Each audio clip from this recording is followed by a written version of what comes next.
Morning students. Last class में हमने source method शुरू किया था और इसमें हमने आपको क्लासिफिकेशन ऑफ सोर्सेज के बारे में बताया था। तो इसमें मैंने आपको बताया था लिटरेरी सोर्सेज। लिटरेरी 3 तरह का होता है। साहित्यिक स्रोत, ये धार्मिक स्रोत और secular literature, religious literature, secular literature और विदेशियों के विवरण, फॉरेन टेस्टिमोनी।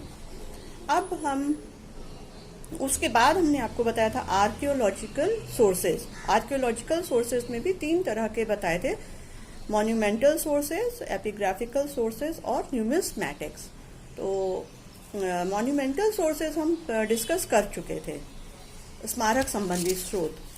इसमें मैंने बताया था कि भवन, मूर्तियां, बर्तन आदि और जो भी अवशेष हैं भौतिक रूप से हमें उपलब्ध हैं प्राचीन काल के, वो सब इसी के अंतर्गत आते हैं। अब दूसरा है इसमें पुरालेख संबंधी स्रोत या एपिग्राफिकल सोर्सेज।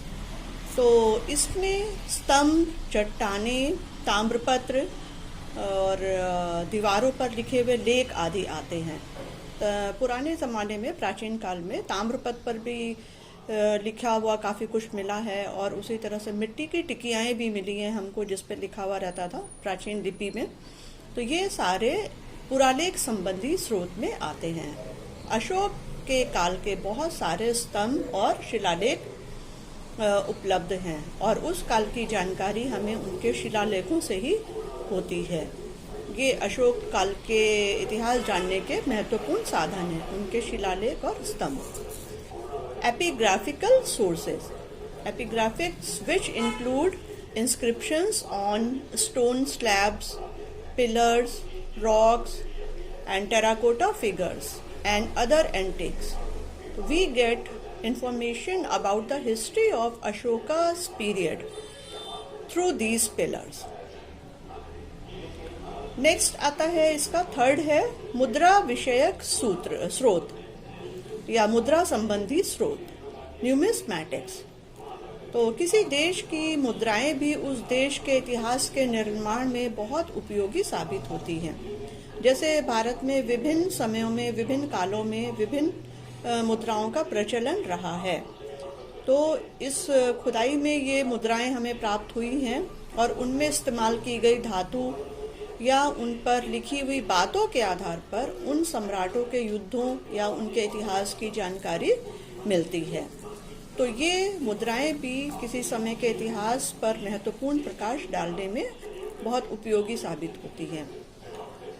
जैसे गुप्त काल में स्वर्ण मुद्राएं का ज़्यादा प्रचलन से हम ये कह सकते हैं कि वो स्वर्ण युग था या वो बहुत धन धान्यपूर्ण समय था उनके लिए, उनका राज्य समृद्धशाली था। न्यूमिस्मैटिक्स, तो numismatic evidences as collected from the study of coins. So by these coins we know about the dynasties and chronology, and we can know about that period also through the writings on these coins and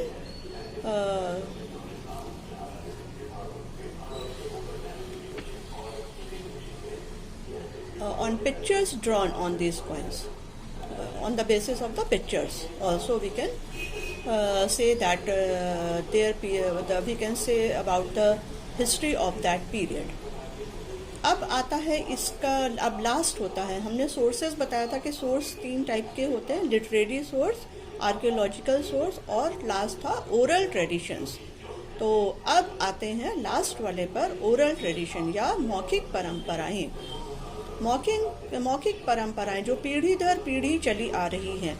खासकर प्राचीन काल में बहुत सारा इतिहास हमारे पास लिखित रूप में नहीं है और उसकी जानकारी हमें सिर्फ मौखिक परंपराओं से ही मिलती है, जो एक पीढ़ी से दूसरी पीढ़ी, दूसरी से तीसरी पीढ़ी में हस्तांतरित होते हुए यहाँ तक पहुँची हैं। तो ये कहानियों के तौर पर या कविताओं के तौर पर या गानों के तौर पर भी आगे बढ़ती चली आती हैं। तो जैसे कि इसमें हमारे जो पूर्वज हैं, जैसे पुराने समय में किसी स्थान को क्या कहा जाता था, जैसे पटना का नाम पाटलिपुत्र था, तो ये हमें अपने पूर्वजों से ही पता चलता है, उनसे ये मौखिक रूप से चला आ रहा है। इसी तरह से बहुत से राजा महाराजाओं के बारे में मौखिक रूप से बहुत सी बातें पता चलती हैं कि प्राचीन काल में हमारा जीवन कैसा था, कैसी परंपराएं थी। इसके बारे में भी एक पीढ़ी से दूसरी पीढ़ी पर ये नॉलेज, ये ज्ञान ट्रांसफर होकर, हस्तांतरित होकर हमारे पास पहुंचा है। तो इसकी जानकारी हमें प्राचीन परंपराओं से हुई है। तो oral traditions, this is very helpful for local history.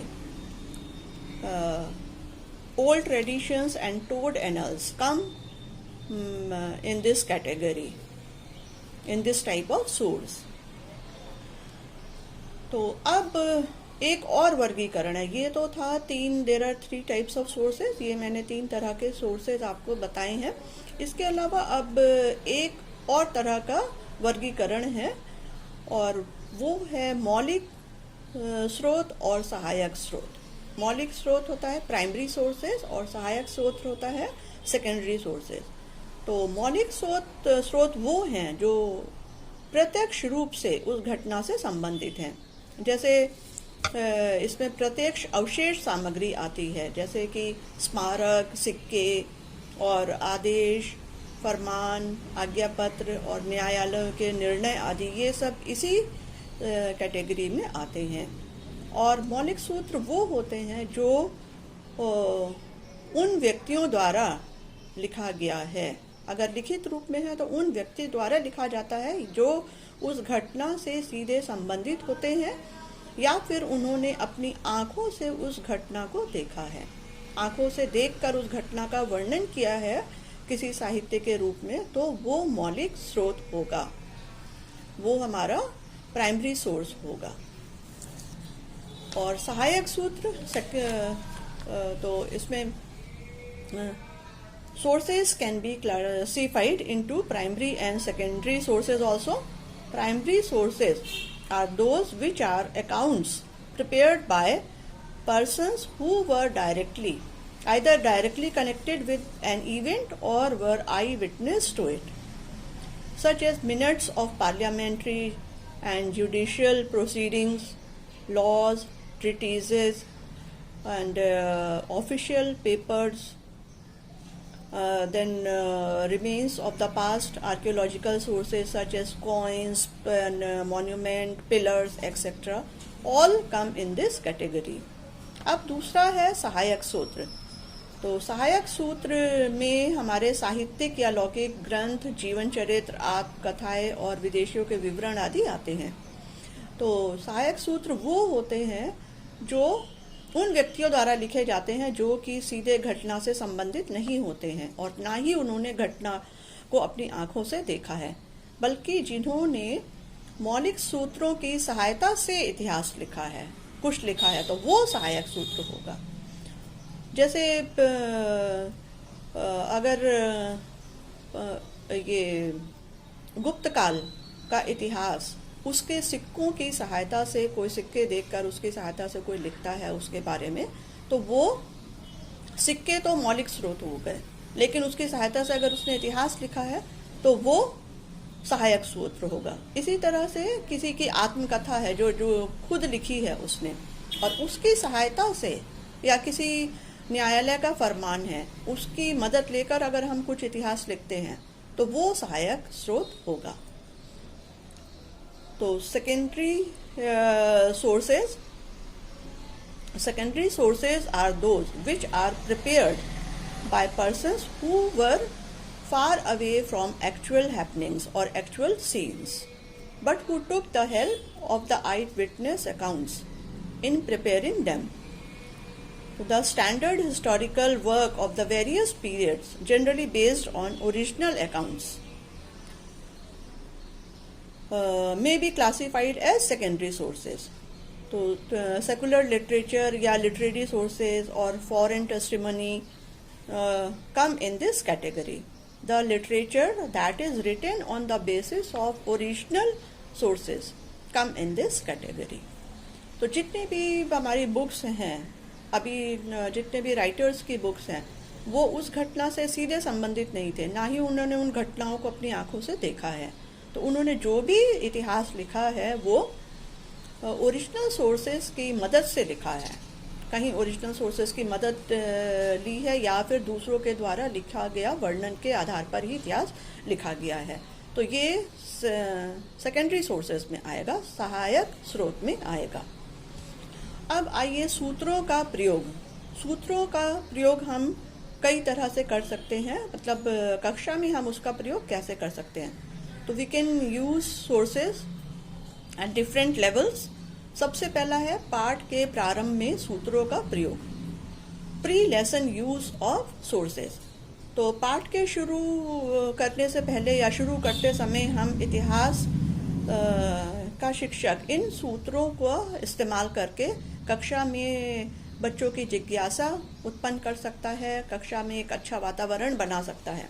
जैसे अगर हम महाकाव्य काल के बारे में पढ़ा रहे हैं तो हम रामायण और महाभारत लाकर बच्चों को दिखा सकते हैं और उनके रचयिता के नाम पूछ सकते हैं। इसी तरह से वैदिक पीरियड पढ़ा रहे हैं तो वैदिक ग्रंथ लाकर बच्चों को दिखा सकते हैं और फिर उसके बारे में हम बाद में पढ़ा सकते हैं। तो pre lesson use of sources. So the teacher can use sources to motivate the pupils for a particular topic. So he can show the Ramayana or Mahabharata and ask their narrator's name. Then he can describe the history of ancient time or history of that period. तो इसी तरह से वो कुछ भी किसी भी चीज़ को कोई भी लेसन पढ़ा रहे हैं तो उससे रिलेटेड कोई भी सोर्सेज दिखाकर बच्चों में इंटरेस्ट पैदा कर सकते हैं और फिर उसके बाद लेसन शुरू कर सकते हैं। सेकंड है पाठ के बीच में सूत्रों का प्रयोग, mid lesson use of sources. तो पाठ के बीच में भी शिक्षक इनका इस्तेमाल कर सकता है। इस स्तर पर सूत्रों का प्रयोग छात्रों को दिए जाने वाले ज्ञान में वृद्धि करने के लिए और उन्हीं किसी बात को और अच्छे ढंग से समझाने के लिए किया जा सकता है। जैसे पढ़ा रहे हैं, पढ़ाते समय कोई चीज़ आप समझा रहे हैं तो बच्चों को ऐसे ही नहीं समझ में आ रहा आपके बोलने से, तो आप अगर स्रोत को दिखाकर, सोर्सेस को दिखाकर बच्चों को समझाते हैं तो वो ज़्यादा अच्छी तरह से उस बात को समझ जाते हैं। जैसे उदाहरण के लिए अगर आप औरंगजेब के बारे में पढ़ा रहे हैं और उसके अपने भाइयों से संबंधों के बारे में जानकारी दे रहे हैं तो आप उन औरंगजेब के द्वारा अपने भाइयों को लिखे गए पत्रों को दिखाकर और उन पत्रों को पढ़कर सुनाकर उनके संबंधों को बता सकते हैं, उसका वर्णन कर सकते हैं। तो इस तरह से पाठ को ज़्यादा वास्तविक और प्रभावपूर्ण बनाया जा सकता है, ज़्यादा रियल लगेगा। और इसी तरह से अगर आप टीपू सुल्तान के बारे में पढ़ा रहे हैं तो आप उसकी तलवार का उपयोग कर सकते हैं और या कोई भी और स्रोत जो उनसे संबंधित है उसको दिखाकर बच्चों की रुचि भी बढ़ा सकते हैं पाठ में और वो ज्ञान ज़्यादा वास्तविक भी लगेगा। वो क्योंकि इतिहास सच्ची घटनाओं पर आधारित है तो इसमें घटना की सच्चाई भी सामने आती है। The sources can be used. Mid lesson use of sources. The sources can be used for developing the lesson also. The teacher can illustrate the information, the viewpoint with the help of sources. While teaching about the life of Aurangzeb, the teacher shows the letter of Aurangzeb, letters written by Aurangzeb to his brothers, to know the relationship between Aurangzeb and his brothers. So this creates more appeal, reality and vividness to the lesson and reinforce the impact of teaching. अब last है इसका पाठ की समाप्ति पर सूत्रों का प्रयोग। तो पाठ की समाप्ति पर भी इनका बड़ी अच्छे ढंग से उपयोग किया जा सकता है और छात्रों को मौलिक एवं सहायक सूत्रों से उदाहरण देकर उसके आधार पर उनसे प्रश्न पूछ सकता है या उनको होमवर्क दे सकता है कि घर पर लिख कर लाने के लिए कहा जा सकता है और इस तरह से उनकी रुचि को बनाए रखने में सफल हो सकता है। तो ये तकनीक खासकर विशेष योग्यता वाले छात्रों को, जो छात्र ज़्यादा बुद्धिमान होते हैं, उनके लिए ज़्यादा उपयोगी है और ये उनकी रुचि जागृत करने और उसके आधार पर तर्कपूर्ण ढंग से सोचकर और विश्लेषण करके वो उन सूत्रों के बारे में अपने शब्दों में उसका वर्णन कर सकते हैं, क्योंकि उनकी सोच, थिंकिंग कैपेसिटी ज़्यादा अच्छी होती है, उनके सोचने की शक्ति ज़्यादा होती है, इसलिए वो उसके आधार पर सोच समझ कर उसके बारे में उसका विश्लेषण करके उसका वर्णन अच्छे ढंग से कर सकते हैं। इससे उनकी रुचि पाठ में बनी रहेगी और वो कुछ अपनी तरफ से उनको कुछ करने का मौका भी मिलेगा। Post lesson use of sources.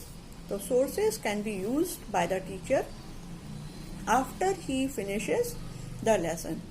तो useful extracts from the original and secondary sources may be given to the students and they may be asked to write some answers.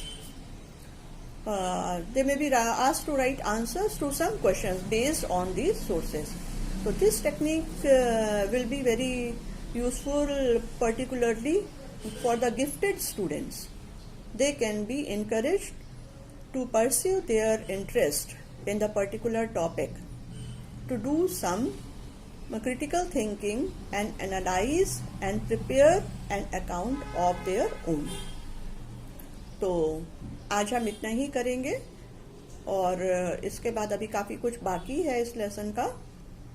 और आपको अगर कोई प्रॉब्लम है तो आप फ़ोन करके पूछिए, बात करिए, क्योंकि किसी स्टूडेंट्स का कोई रिस्पांस नहीं आ रहा है। तो ओके स्टूडेंट्स, थैंक यू। ये यहाँ पर हमारा ये सेकेंड लेसन ख़त्म हो रहा है और बाकी इसका जो बचा हुआ है वो उसको हम थर्ड चैप्टर में कंप्लीट करेंगे। ओके।